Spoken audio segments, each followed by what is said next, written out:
Protein லட்டுன்னு சொன்ன உடனேயே நமக்கு ஞாபகம் வர்றது பாதாம், பிஸ்தா, கேஷ்யூஸ் இந்த மாதிரி காஸ்ட்லியான நட்ஸ் தான். ஆனா, இந்த மாதிரி எல்லார்னாலயும் செஞ்சு சாப்பிட முடியுமா?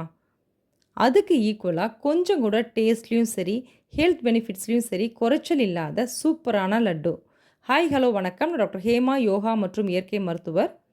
இந்த சூப்பர் ஹெல்தியான லட்டு செய்ய இன்கிரீடியன்ட்ஸ் மற்றும் அதன் பயன்கள் பத்தி பார்க்கலாம் வாங்க. 1 கப் வறுத்த உப்பு கடலை.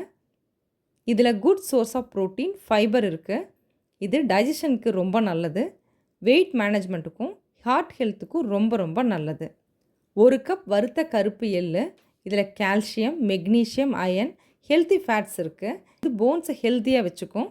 ஸ்கின்னுக்கு, பிரெயினுக்கு, டைஜஷனுக்கு, ஏன் பிளட் சுகர் மேனேஜ்மெண்ட்டுக்கும் ரொம்ப ரொம்ப நல்லது. 1/2 கப் வறுத்த நிலக்கடலை. இதில் புரோட்டீன், ஃபேட், ஃபைபர் மற்றும் எசென்ஷியல் மினரல்ஸ் இருக்குது. அதனோட இந்த 4 ஏலக்காய். இதில் ஆன்டி ஆக்சிடென்ட் இருக்குது. இது நல்ல ஃப்ளேவர் கொடுக்கறது மட்டும் இல்லை, வயிறு உப்புசம், அஜீரணத்தையும் தடுக்கும். டேஸ்ட்டுக்கு 1/2 கப் வெல்லம்.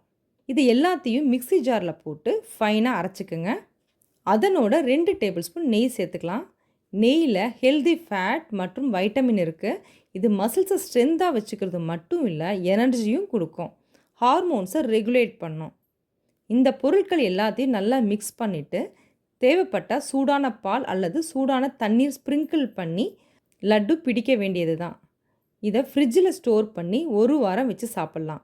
இந்த ஹெல்தியான லட்டுவை எல்லாருமே சாப்பிட்லாம். குறிப்பாக டயபெட்டிக் பேஷண்ட் ஜாகரி அவாய்ட் பண்ணிவிட்டு செஞ்சு சாப்பிடுங்க. முக்கியமான ஒரு விஷயம், வேலைக்கு போகிறவங்க மிட் மார்னிங் அதாவது 11 மணி அளவில் காஃபி, டீ, சமோசா இந்த மாதிரி குட்டி ஸ்நாக் எடுக்கிற பழக்கம் நிறைய பேர்கிட்ட இருக்குது. அதுக்கு பதிலாக இந்த ஹெல்தியான டேஸ்டியான லட்டுவை ட்ரை பண்ணுங்கள். இது உங்களுக்கு நல்ல ஃபில்லிங்கையும் கொடுக்கும். இந்த ஹெல்தி ரெசிபி உங்களுக்கு ரொம்ப யூஸ்ஃபுல்லாக இருக்கும்னு நினைக்கிறேன். பிடிச்சிருந்ததுன்னா லைக் பண்ணுங்கள், ஷேர் பண்ணுங்கள், சப்ஸ்கிரைப் பண்ணுங்கள்.